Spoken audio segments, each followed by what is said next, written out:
এখন বাজে সন্ধ্যে 7টা। সন্ধ্যে দিয়ে মাত্র উঠলাম, উঠেই দেখি যে ভালোই ঝড় বৃষ্টি শুরু হয়েছে। কালকেরও ঠিক এইরকম টাইমে ঝড় বৃষ্টি শুরু হয়েছিল। তো যাই হোক, সোনার বাবা আসতে খাওয়া দাওয়া করে ঘুমিয়ে পড়েছিলাম। পরের দিন সকালবেলা সমস্ত কাজ সেরে 1 কাপ চা দিয়ে ব্লগটা শুরু করলাম। So hello everyone, good morning সবাইকে। আমার নতুন ব্লগে অনেক অনেক ওয়েলকাম আর ভালোবাসা জানাচ্ছি। আশা করি তোমরা সকলে ভালো আছো, আমিও বেশ ভালোই আছি। কিন্তু এই গরমে কিন্তু একদম ভালো নেই। যাই হোক, আজকে সোনা আমাকে একটাও কাজ করতে দিচ্ছিল না।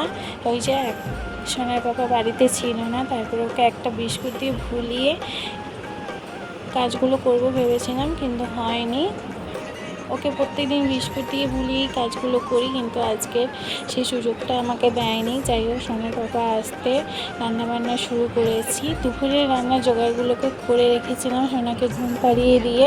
তারপরে ওই যে ও উঠে পড়েছিল, তারপরে আর হয়নি সোনার বাবা আসতে। এখন এই যে 12টা বাজে।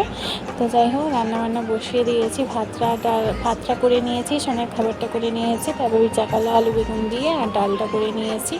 যাই হোক, তারপরে সোনাকে স্নান করিয়ে খাইয়ে দিয়ে ঘুম পাড়িয়ে দিয়েছিলাম। আর এদিকে হচ্ছে জামা কাপড়গুলো তুলে নিয়ে এসে সব পাট করে রাখছি।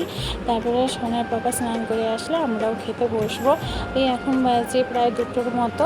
যাই হোক, চলো আজকের মতো আসি। তোমরা ভালো থেকো, সুস্থ থেকো। দেখা হচ্ছে নেক্সট একটা মিনি ব্লগে।